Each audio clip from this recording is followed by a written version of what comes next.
Dr. Guillermo Lufto and Carlos Sanchez, who made me aware of it, and it's nice to see good friends in the audience from times gone by. I just finished my chairmanship a few days ago of the Inter-American Press Association. We had our General Assembly in Mérida, Yucatan.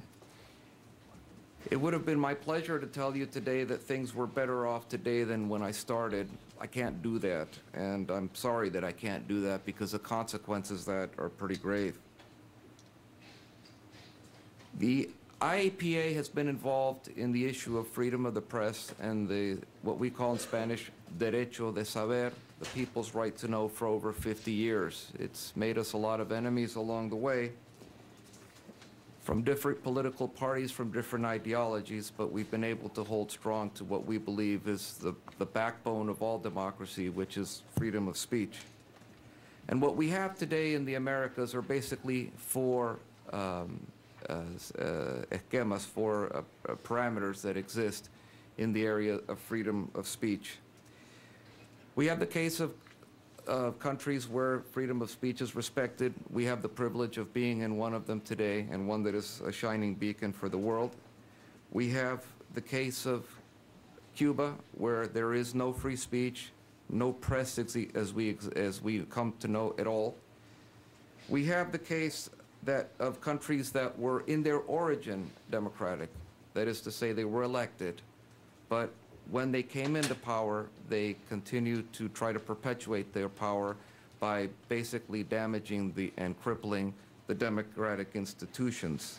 Those countries have been talked about today, the ALBA countries, very much influenced by the Cuban Revolution, which they so admire. And then the fourth case is the case where there's been a basic breakdown of social and government institutions, of public institutions, and third parties, and I'm speaking directly about organized crime, have come to occupy such a huge space in the life of the country that they have basically declared war on a free press, because they, like many of the authoritarian governments, require a vacuum of information to operate. And that's why we have so many assassinations of journalists in Mexico and even some cases in Honduras. The first case, as I said, we don't really need to talk about it. We just need to celebrate it and know what we have. When we think about the United States of America and other countries, we really can't forget about it, because when we forget, that's when they got us. The second case, Cuba, it's a very difficult thing to explain. It's a dictatorship that for 50 years has enjoyed a tremendous tolerance, if not admiration, by many people throughout the world, where expressing an independent thought is a crime. It's the criminalization of speech. And yet the Cuban government is invited to forums, is treated very, very well, does not have to pay the price that other dictatorships have had to pay, and that's a tremendous shame.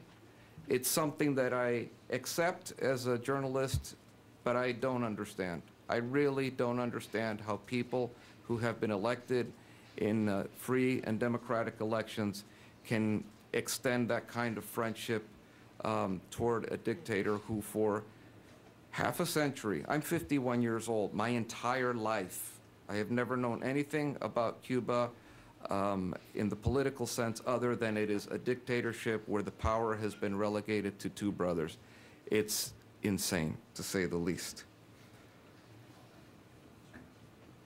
The case that we're spending most of our time talking here about today is the case of governments that came in as democratic regimes, but because of a desire to maintain power, have decided to find a different way to do what perhaps would have been done through the result of a very, very bloody and violent revolution some years ago. They found a way to do it without the body count. And I'm talking about the revolution, the 21st century socialist revolution. A high price has been paid in these revolutions nonetheless, not in terms of blood and violence, but in terms of freedom. Because as the previous speaker just expressed, a very systematic way to control any of the institutions that empower the people to be free and independent including due process, freedom of speech, anything that allows them to be independent of the official party line, the official state line, comes under attack. We've seen it in the case of Dr. Zuluaga, who I'm very happy to see here today, and his son, who I'm very happy to see here today. They just received the Inter-American Press Association's Grand Freedom of Speech Award. He was not able to come to Mérida, Yucatan to receive it, but nonetheless, I can't think of anybody who emblemizes more what this fight is really all about. And the case of Globovisión is very interesting because there's other people who also were part of the ownership of Globovisión, like Nelson Meserani, who owned a bank, and his bank was nationalized, was confiscated by the government under bogus charges of a problem with liquidity that was taken care of before they nationalized it. So they got a very liquid bank when they took it. But the attempt here was to try to find a way to get into the corporate structure of Globovisión, to control it and manipulate it and get the independence out of their reporting. That's the crime. The crime is being independent. The attacks against Dr. Zuluaga have been very focused, have been very direct. He's been mentioned numerous times on President Chavez's program, Aló Presidente, and if I may digress, and I'll cut some parts of my speech out because my previous speaker mentioned something very personal. We had our mid-year meeting in Aruba this year, and in our mid-year meeting, we go through every country in the Inter-American Press Association and talk about everything that's going on in the last 6 months. People who were sympathetic to the Chavez government came to the meeting. They were not registered to be in the meeting. They were actually, by all rights, really not allowed to be there, but they came in. They came in to try to disrupt the meeting, and they almost succeeded. At the end of the day, we allowed them to speak, and one of the people who was there, who was a part of the Chavez government, made blistering and false attacks against Dr. Zuluaga at the meeting. We let him speak all he wanted. I made it quite clear that I was allowing him to do what my members are not allowed to do in his country, but we let it go. At that moment, Dr. Zuluaga refuted some of the charges that were made against him, including charges that he was a drug trafficker, that he was a conspirator. You know, the list goes on and on. Because he refuted those charges, because of what he said in Aruba, not in Venezuela, in Aruba, an order for his arrest was given when he returned to Venezuela. And within a very few days, for comments he had made in Aruba, in another sovereign state, he was put under arrest and had to go through yet another judicial process. That's the kind of intolerance that we're talking about. And it's going to continue going on and on until we are able to convince people, like the people who are in this room, like the students, what is at stake and what can be lost when the government controls all.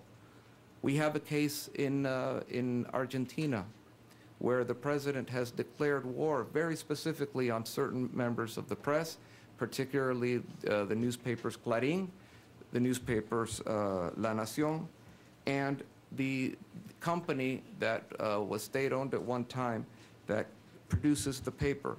And she has launched an investigation against Papel Prensa with the idea of trying to control basically the means of production of newspapers by controlling the newsprint.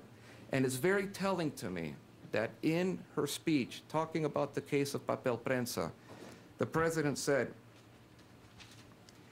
that it was very clear to her that she wants something different in this new democracy. She wants a democracy in which politicians don't have to worry about what is said about them in newspapers the next day. In other words, this is straight out of her speech. In other words, she wants to create a protected class out of politicians. That is part of what this project that is being done with the ALBA countries. They're trying to create a protected class of the government. The citizens don't have the protection. It's the government that's going to have the protection. And once again, the consequences of that are, despite the fact that we go through a democratic exercise of elections, they are manipulated, they are maligned, and we are not living in a democracy in those countries. We can't say that they're really democracies, and we can't say that the people who promote those, and this is my opinion, of course, the people who promote that type of agenda are Democrats, big D. They are not. They are using democratic institutions to perpetuate themselves in power. Other actions by the government against Clarín is they pressure the football team, the Football League, which is big business in Argentina, to break its contract with their cable channel. They canceled that company's license for internet, forcing millions of people to find a new internet company within just a few weeks. They keep harassing them with tax lawyers and inspectors, and the list goes on and on. In Ecuador, Rafael Correa continues to increase his grip on the media. The government now has some 20 media companies, and they have seized 2 television stations, and every opportunity that they can to use a legal loophole to take some a media property, they do. The IAPA has realized that the way to get people sensitized to what is going on is to understand that we're not talking about freedom of the press. We're talking about freedom of the speech, which belongs to everyone. It doesn't belong to me because I'm a journalist. It belongs to me because I'm a person.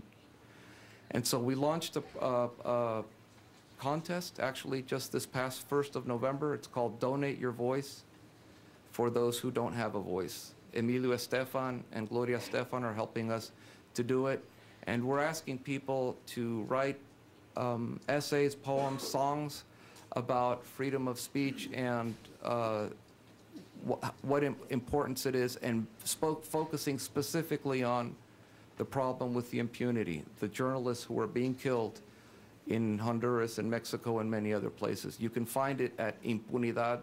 No hay ninguna duda que en los próximos 20 años nuestro hemisferio no va a ser lo mismo con una Latinoamérica libre que con una Latinoamérica bajo dictadura. Mi pregunta al panel, a quien lo estime pertinente, es la siguiente. ¿Por qué creen ustedes que las organizaciones no gubernamentales que defendieron tan valientemente los derechos humanos en la época de las dictaduras están callando hoy la situación que estamos viviendo?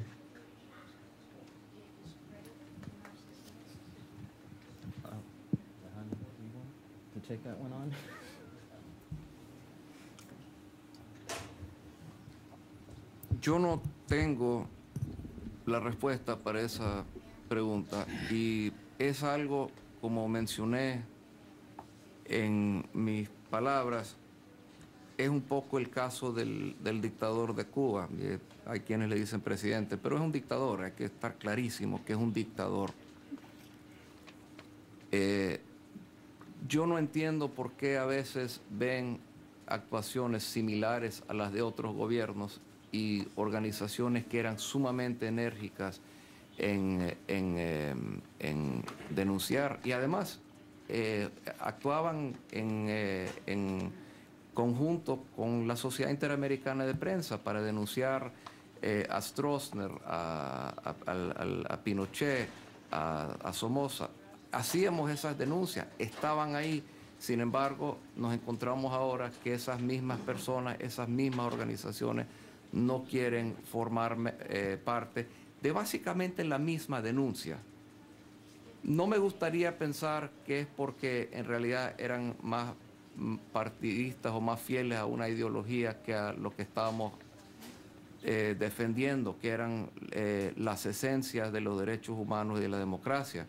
Pero ciertamente cuando uno se ve dentro de cierta soledad, cuando quiere hacer estas denuncias de lo que está pasando, uno se queda con esa gran interrogante, porque existen todavía las organizaciones y siguen recibiendo su fondo. Me gustaría saber en qué las están usando. Thank you. Sí. Emblemático de lo que está pasando en gran medida en muchos países de Latinoamérica. en gran parte, obviamente, los países del ALBA. Y desafortunadamente lo que está ocurriendo es que los derechos que le pertenecen a todos los ciudadanos se los están quitando los gobiernos y se están apropiando de ellos. Y a través de esa fuerza, gran fuerza que tienen los gobiernos, se han convertido en los árbitros de lo que es noticia, de lo que no es noticia, de lo que es opinión y lo que no es opinión. Y si uno cree que la libertad de expresión y el derecho de saber es la columna vertebral de la democracia, si eso se le quita al pueblo, entonces la democracia deja de existir. Hay elecciones, pero la democracia en sí deja de existir.